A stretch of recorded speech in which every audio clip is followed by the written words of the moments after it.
Hey there, sports fans. Welcome back. It's another episode of Dinner with the Captain. I'm John Dinner, sitting here with Captain Steve Priolo, captain of the Buffalo Bandits. And boy, do we have an episode here for you. 23 minutes on lacrosse, leadership, and life. And I think we're going to touch on all of them this week because you lost. Wow. I mean, that's it. All right. Yeah. We'll catch you guys next time. It's crazy though, right? Like to think that that's a big deal, but it really is, right? We were flying, we were moving, and it's not to say we're not, but teams lose. Teams lose. And I mean, does it feel bigger as the season moves on? Like, I mean, you lose the second game of the season and you're 1-1, but then you start, hey, we're 5-0. Hey, we got through the first six. We're 6-0. Geez, we did a pretty big comeback, and we'll talk about Friday's game against the Rock because there's lots to unpack there. But then you go, and so now you're 7-1. Yeah. Does that suck?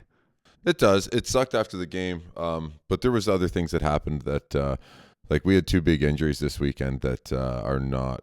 Those sort of overshadow any sort of like win or loss, right? And again, with our team, we talk about it all the time that we're always thinking about May. We're always thinking about playoffs, right? This is how do we get better for playoffs, right? And those setbacks are more devastating than a one in the loss column. Yeah, it sort of puts everything into perspective, right? Like when we talk about life, right? To lose a guy like Spanger for the year. Yeah, that's if we want to talk about that one hits home to me too, because it's my roommate, man. That's the guy I spend the most time with on the team, and it's such a freak accident to think that there was no contact or anything. He was just running. He didn't have Achilles pain before that. He didn't have anything going on. So to think of something taken from him after a long recovery, right? He just came back from injury.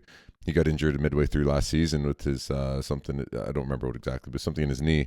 And he spent the whole summer getting bigger, stronger, rehabbing it. And then being he came a big back. part of a team that was like Massive part of a team that has we have four guys on the right side, Paul, myself, Weiser, and Spanger, and we're all a little bit older. So his youth, like he's the youngest on that side, right? So yeah, his youth is like that's going to be missed, right? We have a smaller right side. So Dooley stepped in for Dylan Robinson got hurt in the Toronto game.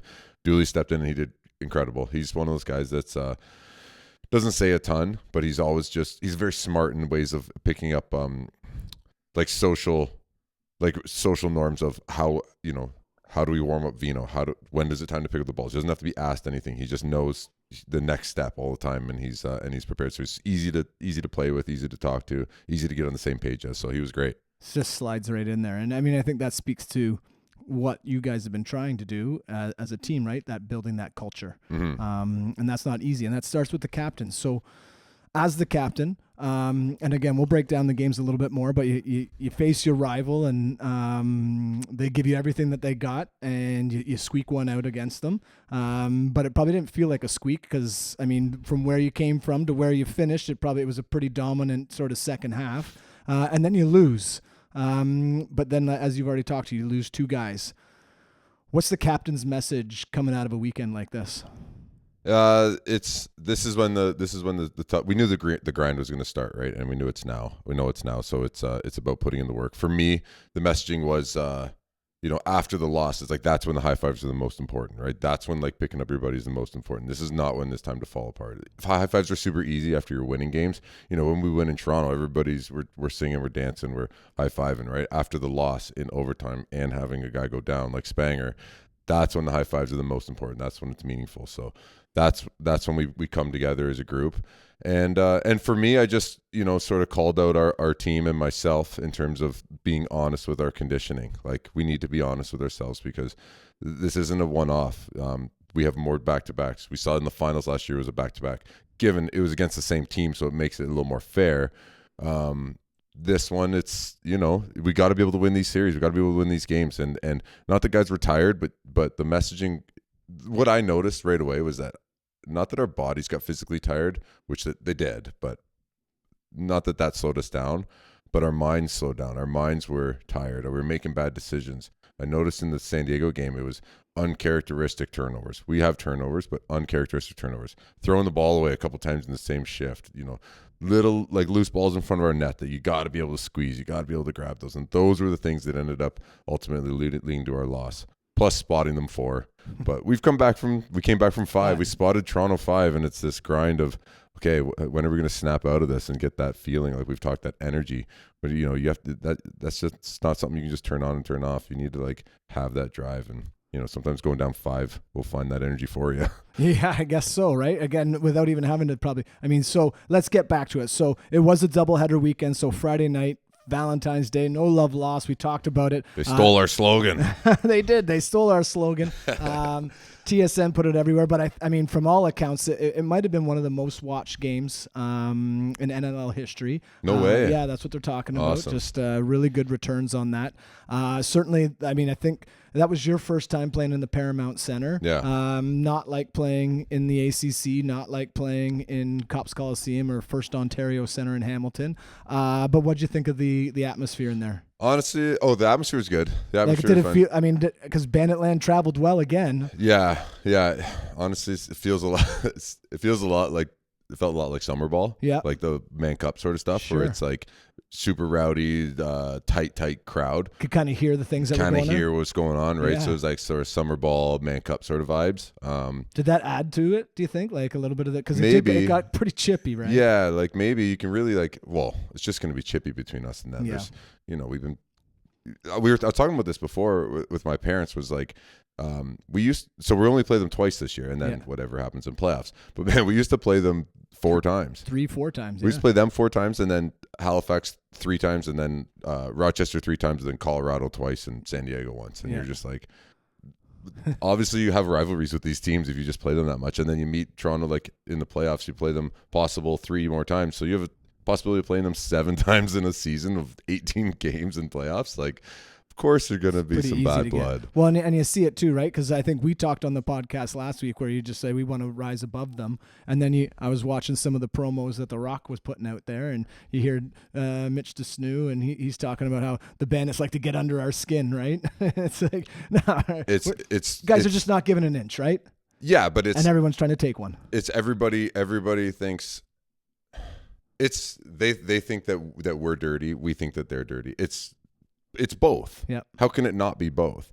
Right? You talk about the refereeing. You read all these comments on the stuff where everybody says, "Oh, the referees are terrible. They really want the Bandits to win." Yeah. And you look at the Bandits one, and it's like, can these referees be any worse? They really want Toronto to win. It's like, guys, let's just admit it. The referees are just bad. Or the referees are just referees doing the best that Actually, they can. I would say, like, just to sort of clear things up, there was only one bad ref.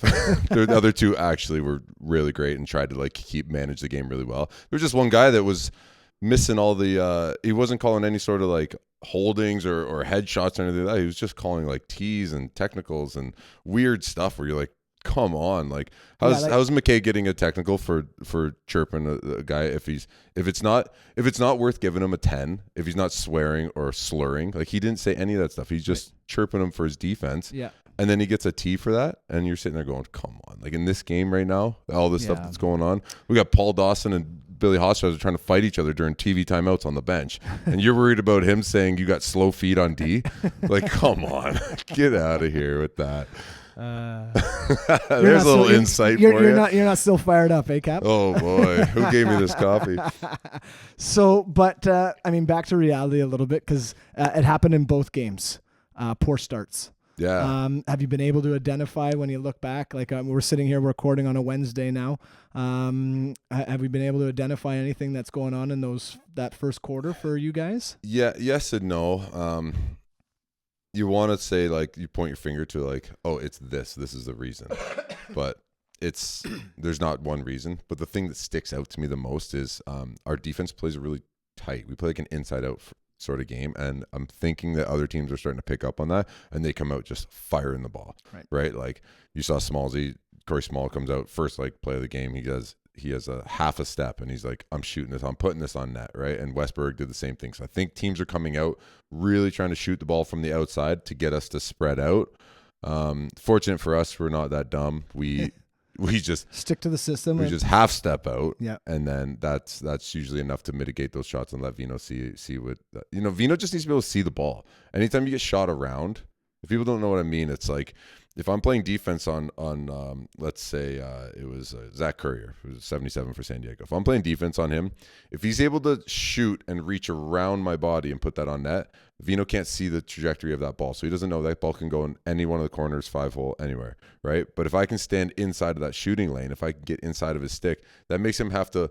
That basically gets rid of far side, and he has to sort of pull it short side, and that almost cuts the net into like 2/3. Like it cuts a third off of the net for Vino, right? So he's only has to really worry about that like 5-hole and short side, and that's not a big secret or anything, but it's being in those shooting lanes is super important for your goalie's confidence in where that ball's going to go. Because if they can reach around you, they can pick any one of the corners. They can pull it back. They can throw it far. Like Connor Robinson, that plays for Colorado, he's really, really good at like I feel like he's making his living off of sweeping over the top, shooting around guys, and being able to pull it back short side. Schreiber got 2 goals that way. Schreiber got 2 in the third quarter where he swept all the way to his far side and was able to sting it back short side on Vino because he's able to shoot around us. So we need to get into those shooting lanes. So hopefully that's like can sort of help us if we can snap out of that early and get in those shooting lanes right away. That'll help. And I mean, we've talked about it because I mean, 2 good teams. Do you think the fact that you were undefeated at that time did that give them a little extra juice to start off? Maybe, but I think also that they beat Toronto and we beat Toronto, so them beating us puts them in a really good spot for playoffs. Yep. Right. So they must be like they're sort of backs against the wall. I think they're in that 8th position now, right? They might even. I think they're 9th then with the tiebreak. I think Vancouver gets a. So there you go. Like they're like they're winner. Yeah. They need to go on a winning streak, right? So, but man, we got them next weekend in San Diego. Well, and we'll get to that because not a better back, I guess, like return match or home and home, whatever you want to call it, to lose at home and then to be able to travel on the road and be fresh and be ready to go. I mean, relatively fresh because you got a lot of travel ahead of you, and we'll get to that. But I want to go back to Friday because again, so slow start, but then I mean down 5 and you end up winning by 1. Oh yeah. And so, but that's a 6-goal difference over the rest of the next 3 quarters. But it got a little testy towards the end, and we were kind of expecting it. But it didn't involve Gash. Was there much talk through the game? I went and talked to him in the first quarter. He was on the line with me, and I was trying to sort of get it out of the way there. Honestly, he had no interest in it, and I'm not ready to jump somebody or a couple of the guys like Sweeting was down. He's like, just grab him, like, dude. And then next thing you know, I get an instigator and a 10, and I'm gone. And it's not didn't really be worth it. But game was too important. The game was too important, and he wasn't. And it came out flying. And he wasn't crazy. Yeah, that's almost why I did it though. Right. So I was like, oh, we're down 5. Here we go. Yeah, maybe this change the momentum. But then he kind of he didn't get a ton of minutes either, right? He was sort of he was on the bench a little bit. Hostrauser again playing his old self. You got that boarding call on Spanger. So then I grabbed him and I wrestled each other to the ground, and there was a little bit there. And I don't know. There's a couple other things. A lot of head checks, man. There's so many head checks going on nowadays. I'm like, what's the symptom of that? Like what? Like guys are playing with their head out a little more, or I think we don't get the leniency that the NHL gets, right, or the leniency to like hold guys back, and they almost face wash a little bit and that sort of stuff. We don't get that leniency. They just because it used to be so crazy. It used to be just fights all the time, right? So anytime something like that happened, there would be a fight. So now you're seeing refs just both of you go to the box, right? So it's like, well, if you're gonna take me to the box anyways, I might as well just sucker you. I might as well punch you in the head. Yeah. So it seems to be that is like a big thing I'm seeing. But I don't know, man. It's because it always sort of comes like after the whistle. It's always like 2 guys jawing and one guy just hits the other guy, and it's like, why are we doing that? Why are we not just a couple? Push, separate, jaw all you want, and then the rest shouldn't make a call and we just carry on. Like I don't understand why we need to do punches to the head. And so we talked last week about the edge, right? That they kind of, you despite the win, they kind of had an edge on you. But they got out to that early lead, and I feel like, whew, they do have that edge. But to come back and again outscore them by 6 over the final 3 quarters, and then just the way the game ended, was that them trying to get their edge back? Was that a recognition that the edge was gone and just some frustration? Well, from your perspective, what went down there at the end? Because it was almost as they were going off air. Yeah, I honestly I'm not totally sure. I know in the corner there was a late shot on by Paulie on Craig, right? And it wasn't anything dirty, but it was probably late. And that sort of sparked us. Toronto fans would be like, it's the worst thing I've ever seen. It killed them. And I was like, oh my gosh, guys, relax. And but that, that's just. But it didn't seem like it was Paulie in the middle of it. Because they're not going after Paul. They go, Hofstadter goes and he gets the tap from Sawyer to go jump Fraser.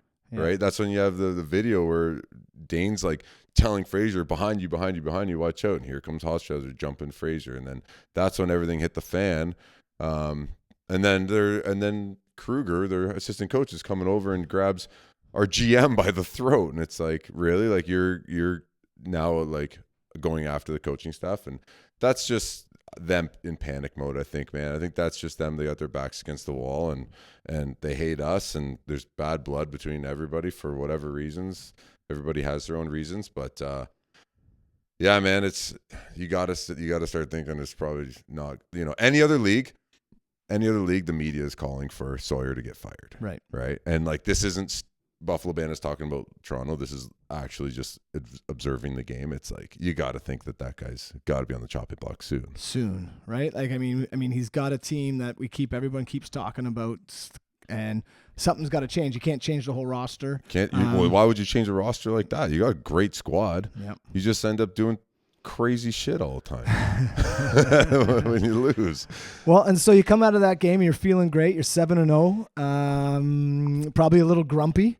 Grumpy at the Rock, grumpy at the schedule makers, because now you got to face San Diego the very next day, but you're in Bandit land, so that's got to be a little bit of juice. And man, all of a sudden you're down 4-0 again. Oh, I know, crazy.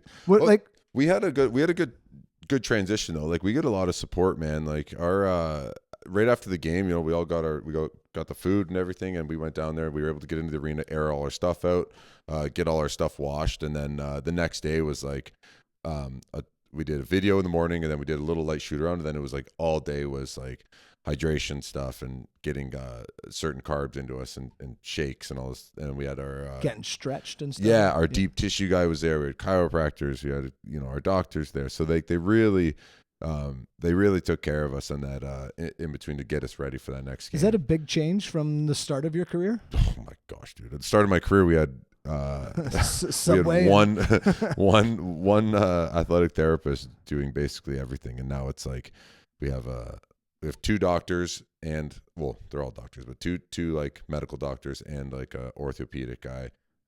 We have the X-ray lady that's there too, and then we have the deep tissue chiropractor and 4 athletic therapists that all came down to do it, right? So it's we have the Normatex, and we're all the rehabilitation stuff, and man, anything you could hope for, we got cryo. You go to cryo and get the air done cryo, where it's like minus 270 degrees Fahrenheit. No. Stand in this like ice box, and you've never seen that or I've done seen that. I just yeah. can't So even Buffalo imagine. Cryo, huge shout out to Buffalo Cryo. They have saunas, but we don't go in those. But that's after that's they after you have win the championship. Yeah, you get in these like tubes, and they put like mittens on you and socks on you, and you're just in your boxers, and you stand in there for like 5 minutes, and they just like freeze you. Yeah, so we had all that stuff, which definitely helps with all the recovery.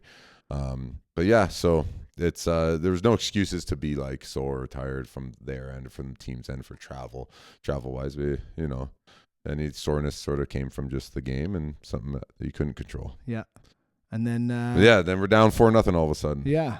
Like, I mean, leading into the game, like what is the chatter? Like, let's just persevere. Like we're fresh, we're ready to go. We're grumpy, let's take it out on San Diego. Like what's still the motivating for the team heading into this? Yeah, that's the old adage of go find somebody and get hit by somebody, and that'll put you right into the game real quick, right? Right. You Forget find about that. all the other stuff. Forget about all this stuff. Just go get yourself in this game as fast as you can. And man, they have a tough squad though, because it's, you know, you're preparing for Ryan Benesh and he gets sat, and then they have Courier and two other guys and Kyle Jackson, who I remember from way back, but he's back now this year, and then another guy I don't even know. So you're looking at their left side, like, where are these guys going to go? It's going to take me a quarter to even figure out their patterns and their systems, right? I don't even know how they're going to move or what they're going to do. Like, Courier's been a D guy his entire career, and all of a sudden now he's on offense. Like, I don't know if he wants to jab stop over. I didn't even know the guy could shoot. And he started burying shots on us, and I'm like, oh my goodness, he's really got a rifle. He's got a great shot. So yeah, there was that, and you know, their right side is pretty deadly, right? So yeah, I always pushed over to that right side a little bit, trying to help out on Berg and McIntosh and these guys, but they're you know, I'm back and forth between the left and right side all game. We had and then when Spanger went down, it was like, now you're sitting there going, we had 9 D guys, now we're down to 8 on a back-to-back, and one of them's a rookie. I played basically the last 11 minutes of the fourth, and every shift I played every shift from 11-minute mark on in the fourth, and then every shift in the overtime, right? So it's like, to do that after a back-to-back, you're sitting there going like, I'm sore, I'm tired. Like, when the game was over, I'm just like, I need to sit so you're down. down 4-0, but you guys are starting to make the comeback and stuff like that, and the milkman scores. Oh, dude. Like, I'm sitting at home and I'm watching, and I mean, I know, like, he's created a following, and this guy is a likable dude, and he does everything that you want to do for a Fogo, and people have been like asking for it for a year and a half now to like go score, and he's had a few chances. Oh yeah. And he buries it. Talk to me about the pop. Oh my gosh, dude! When he put that ball in the net, I'm getting goosebumps again. I've got goosebumps right now too. I've literally never heard Bandit land that loud. Like, that was piercing my ears, man. I couldn't hear.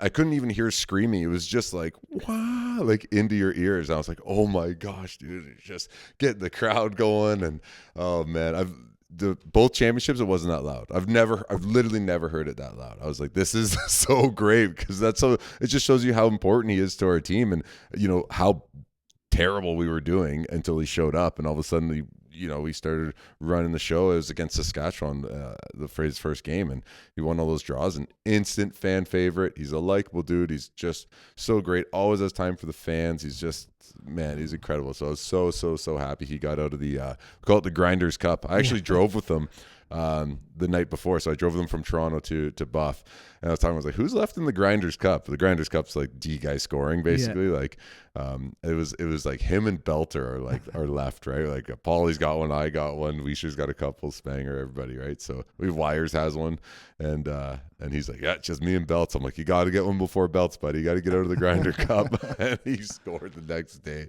So happy for him. Too happy?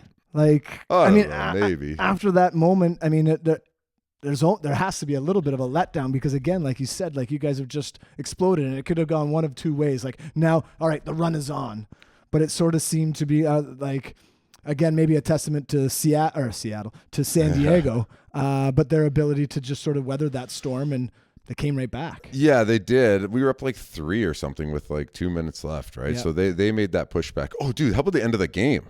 Like, I kind of even forgot that even happened, that they scored to tie it, but then it was the guy that went through the crease, played the ball, so it got called back. And you think, okay, and then Dahoka had the ball, killed as much time as he can, got a great shot, missed the net, so then Josh got the rebound, had to go back at the net, and like, how many times does Josh miss that? Like, catching it in front with his dip and dunk and just misses, and it's like, okay, now they have 15 seconds and they're coming back the other way. And we devised like what I felt was a pretty good 6-on-5. Like, it was the way we played it was, obviously in retrospect, it's not the way we would have wanted to play it, but no, at the time it was like this. They bought right into what we wanted them to do, and Courier stings that. And we're talking with Vino after, he's like, Courier's kind of when you think about it, it's like a tough check, because I kind of don't know where he doesn't have enough shots. He doesn't know exactly where he's going to go. So in hindsight, it's like maybe we shouldn't have given the shot to him and taken away sort of everything else. But like Burger Courier, I think you want to like. you would think so, but you got to think a guy like Vino is like, okay, I've Yeah, been seeing 1,000 of Berg's shots, Sure. right? Or yeah, I don't know, man. It's hard to like figure out exactly what. Well, I know what we would do differently, but it's hard to like. And so without lamenting too much, because again, so they score late to tie it, and then they score in overtime. Of the 2 goals, is there one that you just kind of really wish you had back? Yeah, the one that Curry The one that scored. tied it. Like that's Yeah, the one the that you tie. felt like you could have. That's the one we should have stopped that. Yeah. We were dialed. We knew exactly what was going to happen, and that's the one where we're like, man, Yeah. that should have saved it. And we should have went in the corner. And we should have killed 5 seconds, and the game should have been over. Yeah. Like, well, also Weiser shouldn't have shot that ball. I know Weiser, if you're listening to this, you definitely shouldn't have shot that ball. He shot with like 45 seconds left. We were up 1, and it's like that could have killed maybe another 30. So it's just mistakes like that, man.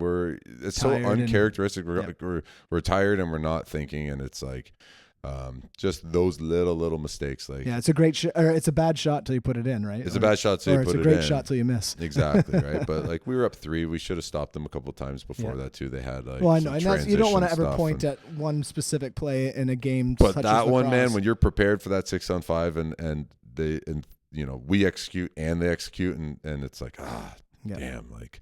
So anyways, we went into overtime and we didn't feel bad. We had a great look off the first shift. It was like we won the draw exactly like we wanted to. Went down, had a great look, Bucky, nice look there, and just, I don't know, a little bit sloppy in overtime. And then but our slides, dude, I want to talk about our slides. Like, we had really good slides all game. Our help defense was there all game, and they made a great play to like flip that pass sort of to Berg. Like, there was a lot of good help, a lot of good traffic, and I don't know. It is what it is, right? I mean, that's just Berg. I mean, I was talking to my guys, right? Like, look at him in traffic, being able to pick that ball up out of the air and get it off quick. Like, there's a reason he's on Team Canada. Right? Yeah, right. Like, that's just. I mean, there's not many people that can do that play, but that's why you go into those places and do it over and over. He's probably missed 100 of those passes and scored on 10 of them. For sure. Right? But I mean, one that counts, and he's able, and like you said, right, to get the win against you guys. They've got the tiebreaker right now against Toronto, so they got to be feeling pretty good, but they got the Bandits now. Yeah. So this coming Saturday, you guys are traveling. Talk to me a little bit about traveling out to San Diego from Rosso Lake College. It's long. It's long and it's tough, but on the bright side, you're going to San Diego. Yeah. Right? Like San Diego's an awesome place to play. It's an awesome place to be. But you guys aren't NHLers. You're not flying a charter, are you? Like, no, you guys we just sit with everybody else. Yeah. And, Do you guys get to sit together, or is it everybody kind of traveling when they can? No, well, yeah. So it's everybody travels when they can, but there's also group bookings. So like, there's like maybe 3 or 4 different flights kind of going out. But you're in a group booking, so you might get someone random beside you, but there's a good chance that you're sitting between 3 other Bandit guys. Right? Is that what you want? Do you want to be sitting next to 3 other 6'4" right? dudes, or do you want like exactly a mom and their kid? Yeah, right. But it's good. It's a long one, but landing is nice, and it's a beautiful place. A couple of us are going to stay down for that Sunday after, and sort of enjoy the beach and maybe rent a boat and get out there. And Farrell has his captain's license, so he's going to be able to take us milkman. out. The milkman. And no wonder he's Captain Milkman. We're going to have to get him on, honorary captain. Yeah. But yeah, it's like, and then, but also there's a job to do, right? Like, I feel like we're pretty dialed on our what we did wrong and what we can improve. We read them a little bit. We had some good plays, like they had a man advantage early in the first, and like there was a pass down to the corner, and then he was making a pass back up to that shooter position, and I was able to knock the guy's stick away, and the ball went over half. I don't think that's a cause turnover. I only got 2, and I felt like I should have had like 6. But I don't think it's a cause turnover, but I was able to knock that ball away, and that ball rolled over half. And, little plays like that I think they added up to some confidence that we are able to read them a little bit, and we're going to hopefully be successful on Saturday. Well, I said a phrase last week that my boys really liked. The Seals were licking their chops at you guys coming and getting you on the back-to-back. You guys, I mean, as a team that with some pride, and to have a chance to get right back at the team that sort of ended the undefeated season, does that add a little bit? Are you guys licking your chops to kind of show them or show yourselves what you got? Yeah, it is a little bit of like, you're a little bit pissed off, but it's mostly you're excited to go play again because I feel like it's a continuation of the same game almost. Yeah, you don't have. Hey, look at that! You don't have a bye week. You get to keep going. We get to keep going. Yeah, yeah. And so it's like, yes, there's the video, but also the game is so fresh in your mind, right? It's going to be the same players. There's not like a breakup of having to deal with other players and then come back to them. So it's almost like it's a continuation of the same game, and it's like we almost get another chance. Maybe that's why the loss doesn't feel so terrible. It's not a devastating loss. You end up splitting the weekend. It's not terrible, but maybe the best part about it is that we do get another chance at them. So, here we go. Well, and it was a full weekend of lacrosse. I think they ended up having 10 games because there was a couple back-to-backs, or not back-to-backs, but a couple teams playing a couple times that on the weekend. And so, when we you were talking about that loss column, right? Sask didn't lose. No. You guys do. So you got a 1-game bump on them, and then next it's a couple teams at 6-4, a couple of teams at 5-4, and then a couple teams at 5-5. Yeah. As you look at sort of these, I guess the remaining 4 games of your 6 game, without trying to get too far ahead of yourselves, does it start to carry some more importance now that you've got that one in the loss column? Maybe, but it's almost like we don't think about the standings too much. It's mostly JT talks about that, and we talk about it here. But when you're playing, it's like you're so focused on just getting on the same page and doing things right. Like, so yeah, I don't know. That's mostly what it is. It's just the But is that easy for the successful team to say, right? Like, because obviously that's what. Hey, your kids listening at home, right? You go into the provincials and you've lost the first 2 games, and it feels like the tournament's over. But it's actually, you still got another game. And what are we playing for? Yeah. Well, we're playing to get better. Yeah. Right. And we're playing for each other, and we're playing to get on the same page. Mm-hmm. But that's hard when it's just one giant tournament, right? Yeah. It's like you think about it as one giant round robin or something, right? It's like that's what the season is. So you can't dwell on standings or anything like that. You just need to just focus on what is going to make your team better and how you're going to move forward. And yeah, so that's what it is, right? It's you're never like you're not thinking, oh man, we have to get to 8-1 or we have to get to 9-1, or I think it was on a couple guys' minds, the undefeated season, and honestly, thank goodness we don't have it. It's just like, get that out of the way. Don't have to think about it. So it wasn't my fault for saying it. No, it's on everybody's mind. It would have been great. It would have been cool. But, of course, historic. And it was still a historic run. When we go back and you look at it, I think it ended up being 16 games in a row that you guys won going back to last season. I think that was Paul's first loss since he had joined the team. He lost in Panther City. Okay. He joined the team. We lost in Panther City, and then he won every other game since then. So it was his first loss. And he's taking a lot of credit for that, knowing him. Yeah. That's awesome. Well, Bandit Land, it's going to be a late one for us this week because they're out in San Diego. I think it's a 10 o'clock start. Yeah, probably. But it's going to be a banger again. They're looking for a little revenge. The captain's going to fly and then stretch out on Saturday, try to get the legs back under them, and Milkman scoring 2 games in a row. Oh, yeah. Come on, Milk. All right.